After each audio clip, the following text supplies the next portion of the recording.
Нам нужно решиться на этот шаг. И вы правильно говорите, это надо подойти системно. А системно это значит, это учителя должны пройти полную переквалификацию. Это ученики и родители. Это местные сообщества и бизнес, который должен поддержать финансово. Да? Но здесь проблема, вы знаете, я думаю, у нас учителя не все готовы к переквалификации.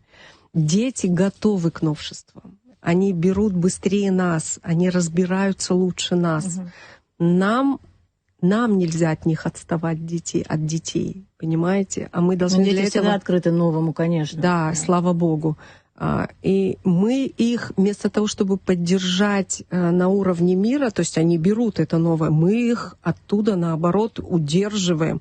Мы почему-то делаем из них отстающих, понимаете? Потому что наши программы образования уже не соответствуют мировым, и они не подготавливают детей к жизни.